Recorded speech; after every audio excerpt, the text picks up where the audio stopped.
Hello, everybody, and welcome back to another episode of Math with Son. Today, we are going to be reviewing all of inverses and radical stuff for our test coming up. So we have f of x is equal to this stuff, and g of x is equal to this stuff.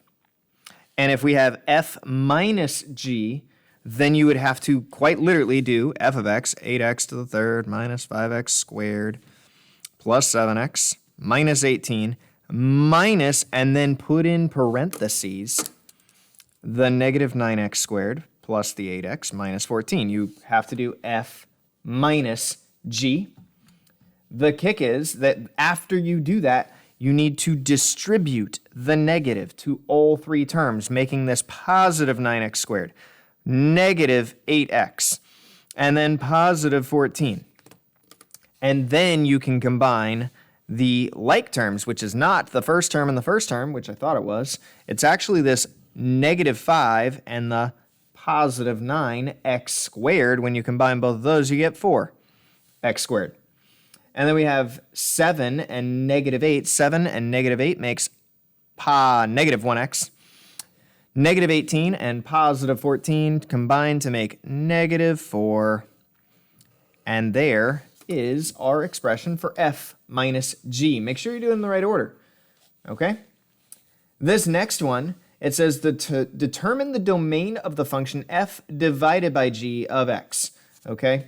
So first off, if we have f of x, x squared minus 49, and we have g of x, which is x plus 7, you have two options here. You can use synthetic division, which is an option, but most typical is to factor the top of the expression, which is what multiplies to negative 49, but adds to 0, and that would be 7 and negative 7.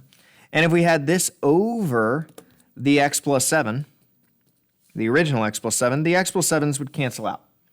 So the expression f divided by g, f over g of x, is x minus 7. However, that's not what the actual question is asking. It says, what is the domain of f divided by g of x? Now, x minus 7 is a line that goes on forever, but the original expression was a division problem. And a division problem has an issue, and that issue is that you are unable to divide by 0. If you are unable to divide by 0, you need to set what is on the bottom of the fraction, this stuff, x plus 7, equal to 0, and then solve, and you would get x is not able to equal negative 7. So the domain is actually everything except for negative 7. So you have the option of writing all real numbers except x can't equal negative 7, or you could write the infinity stuff from negative infinity up until negative 7, and then from negative 7 to infinity. I think this looks a little silly, considering you're writing almost everything. All right, how about some donuts? Who doesn't like donuts? I don't know who doesn't. A donut shop is earning a revenue of 30 per donut. 30 per dozen of donuts. So that's a lot of money that they're charging per donut dozen. This must be like Voodoo Donuts or something. The cost is represented by this. So it's costing them some money. Write an equation that represents the profit for the function. So in order to determine profit of anything, profit is found by taking your revenue, how much you actually take in to a business, and subtract your cost.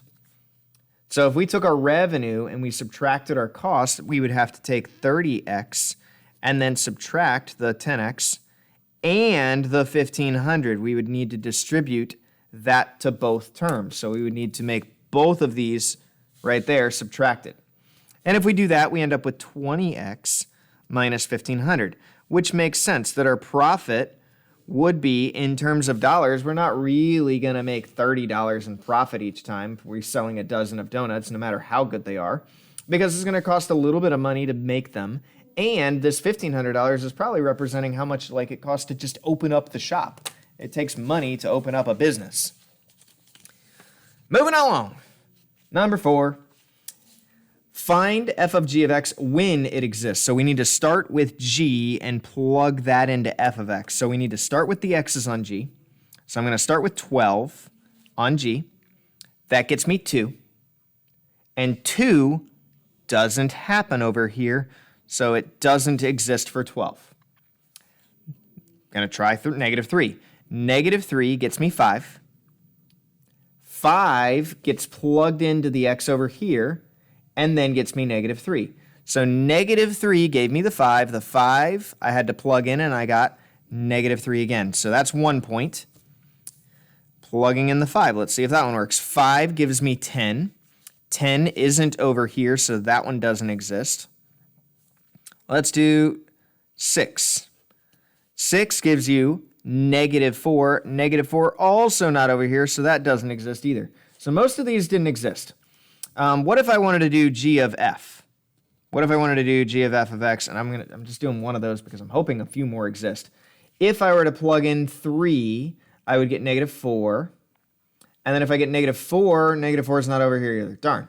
If I plug in 5, let's see if any of them exist. 12, I get 10. No. Okay. Negative 3. If I were to plug in negative 3, I would get 6. And 6 would give me negative 4. So the only, well, one of the ones that works for g of f, if you were to plug f into g, negative 3 into 6, 6 would give you negative 4. Negative 3 for the x value gives us the final value of negative 4. Sorry that most of them just don't exist on this. That's just the way some happens. Moving on. Graph the inverse of this. So the first thing I would do is recognize that this is a parabola, but I need to find the inverse. You find the inverse by switching your x and your y. So that would be x equals y minus x squared plus 5. And then continuing to solve for y again, we would need to move the 5 over. So I'd be subtracting 5. And then in order to get rid of a squared, we would have to square root. And I would have the square root of x minus 5 is equal to y minus 6, which I then would have to add 6 to both sides. So I'd get plus 6 over here. And I would have my equation y equals the square root of x minus 5 plus 6. So the question now is, what does that graph look like? Well, the graph of that is change the sign, keep the sign, 5 comma 6. So you change the 5, you keep the 6. 5 comma 6 is about right here. And then your graph is a square root graph, so it would be curving up from that point. Okay?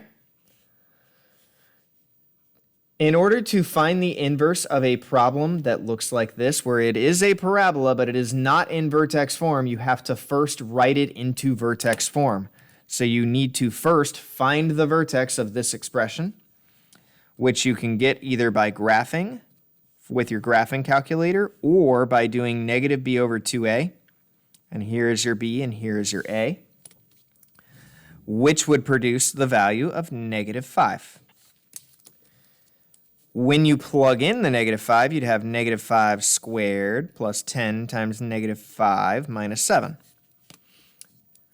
And when you do that, you should get 25 minus 50 minus 7, which is, it's ugly. That's negative 32, I think. Negative 25 minus 7, negative 32. So that's the vertex. Once you find the vertex, then you can find the inverse. So we need to rewrite this as change the sign, keep the sign in vertex form. Change the negative 5, keep the negative 32. Now you can find your inverse just like we did with number 5, where we move and switch the x and y first. Y plus 5 squared minus 32. Continue to solve for y. Square root both sides, because that would cancel out the squared. And subtract the 5. So when we subtract the 5, we get our answer, and we have our official inverse of the problem. All right, we're about halfway there. This is a long one. I apologize. All right, write in radical notation. I'm going to zoom in on these. Write in radical notation for these. If we have 1/16 x to the 2/5, you need to rewrite that as a radical. So this is going to be the 5th root of 1/16 x quantity squared. And that could be written in a few different ways, but that is the main way. You could also simplify that if possible, but there is no simplification of the 1/16 too much. There's a few things you could do, but none of which that I would say are something that you would do in this chapter. If you wanted to do 16 squared, you could, and write x squared, you could, but it's not that necessary. Write in exponent notation and simplify if possible. So here, we are going to rewrite as an exponent and simplify anywhere possible. So I'm going to first start by recognizing the 4th root of 64 is flat out 4. I'm going to do it down here. 4th root of 64 is 4. The 4th root of 81 is 3. I have yet to do anything with the other stuff. I have just done the 4th root of 64 and the 4th root of 81, which you could get by breaking down if you needed to. But if it simplifies completely, like you don't need to. If it's just 4, oh no, it's not 4. I am wrong. I apologize. The 4th root of 81 is 3 though. So we do need to break it down. Now I'm sad. 2, 4, and 2 and 2. A lot of 2's. So here we'd have 4 2's, and then we'd have 2 left over. Because it doesn't simplify completely, I think I'm just going to keep it as the 64. It really depends on the multiple choice. I'm going to write 64 to the 1/4 power, and then x to the 9/4 power, and y to the 12/4 power, which really exposes what I think the problem is asking for, which is what is 12 divided by 4? And the answer to that is 3. So 64 to the 1/4 power, x to the 9/4 power, y to the 3rd, and the 4th root of 81 is 3. I'm going to stop there. I think that's what the problem intended.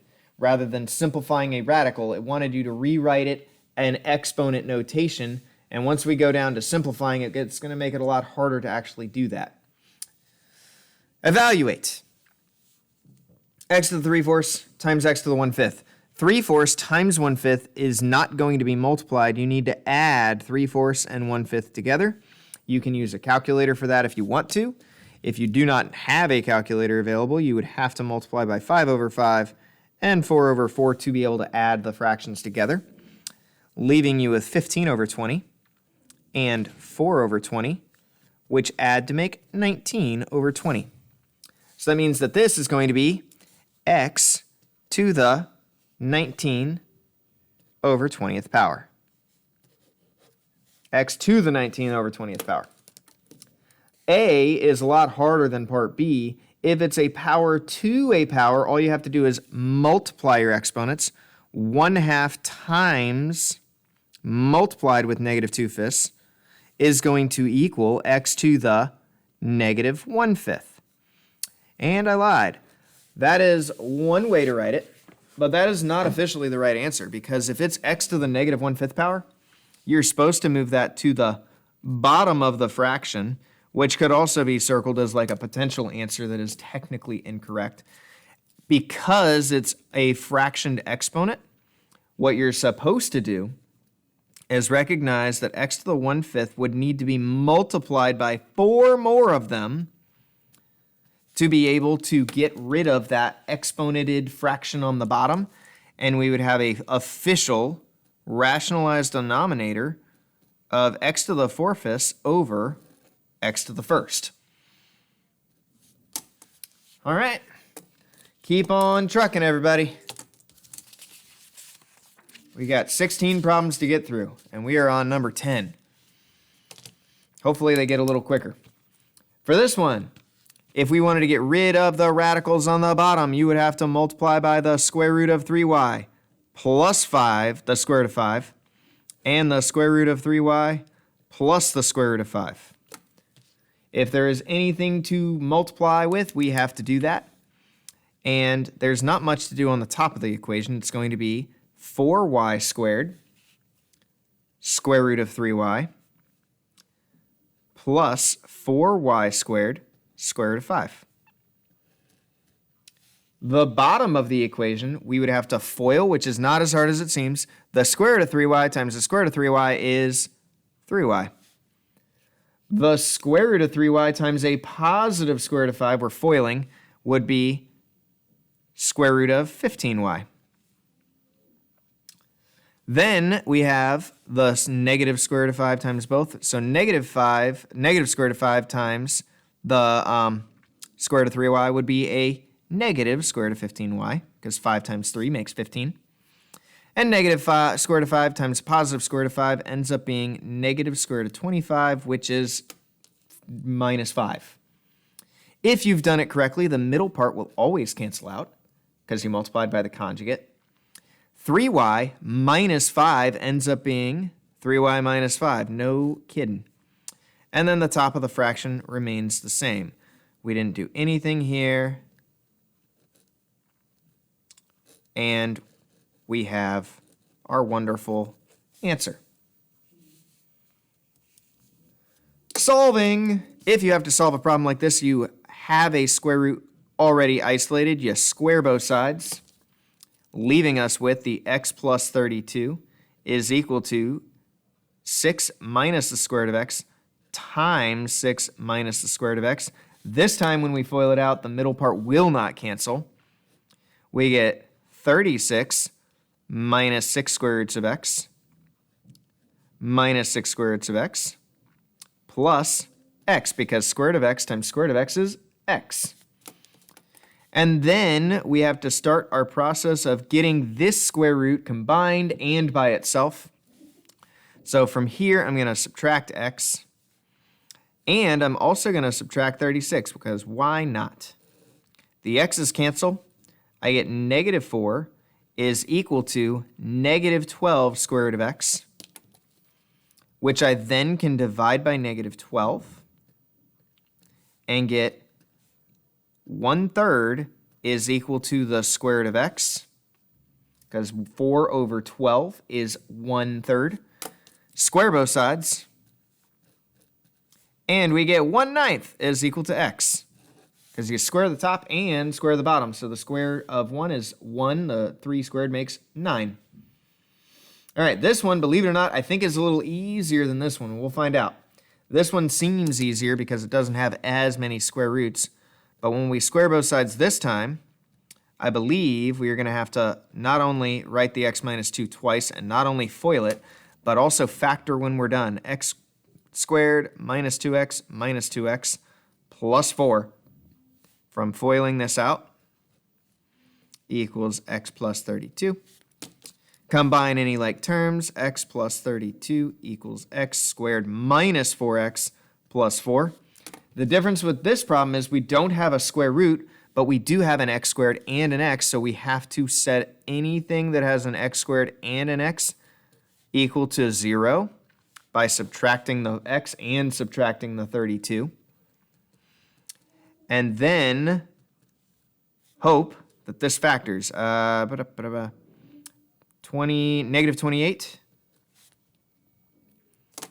I don't think it factors, and now I'm sad.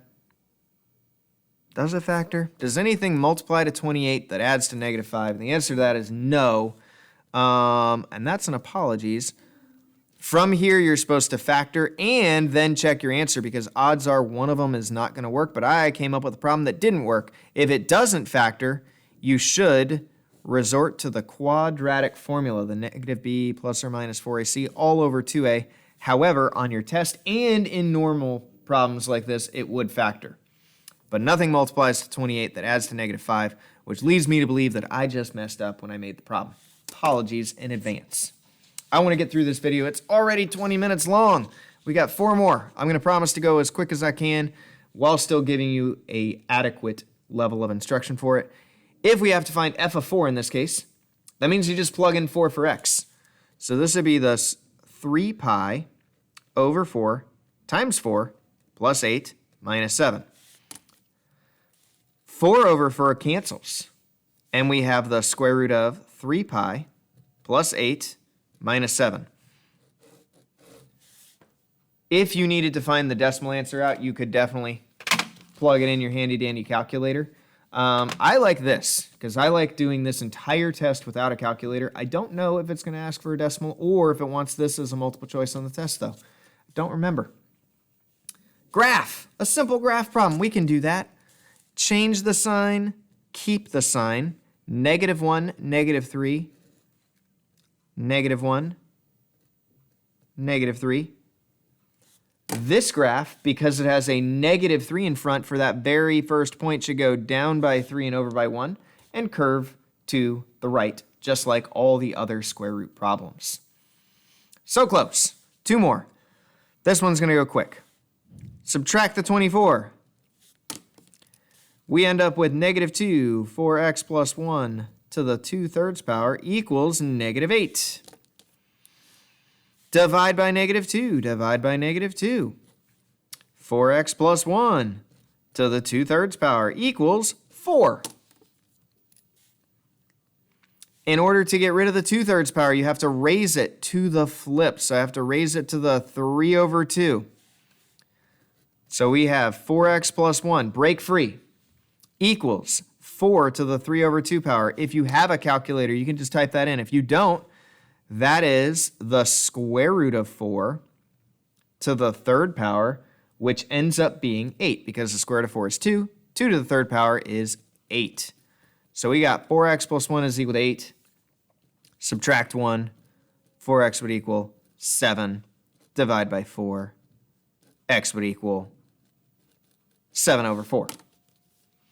And now for the last problem, potentially the one that I think would confuse the most people when we have our test, but it is not as hard as it seems.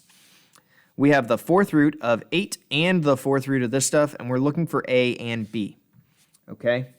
So it's going to simplify into something that looks like this. We're essentially just going to simplify that problem.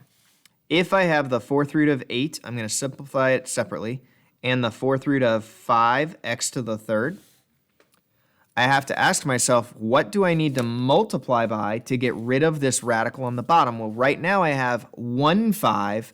I would need to multiply by 3 more of them, or 5 to the 3rd, to be able to have 4 of them. And also I have 1x, I would need to multiply by, I have 3 x's, I would need to multiply by 1 more of them in order to have 4 of them. So you have to multiply on the top and bottom of the fraction by how many more you would need to be able to make the 4 in this case because it's the 4th root. If you do that, you get a big number, okay? We end up with, on the bottom, nothing but a 5 and an x because we created that situation where we had 4 5s and an x to the 4th. We'd have a 5 to the 4th, an x to the 4th, and the 4th root of that is just 5x. On the top of the fraction, that's where we're going to have the 4th root of something big. We need to figure out what 8 times 5 to the 3rd is, and 8 times 5 to the 3rd in my calculator is 1,000. So this would be the 4th root of 1,000 x. Now, yes, this simplifies a little bit further. I'm sure there's some sort of 4th root of 1,000, but if you look at your problem, the A and the B look exactly like this, and your A is the 1,000 part, and your B is the 5 in this case. So the B is the number on the bottom, and the A is the number on the top inside the radical before simplification. And in just under 25 minutes, I apologize for making it a long one, but this is a hard test. I hope you watched through everything. I will see y'all in the next one. Bye, and have a great one.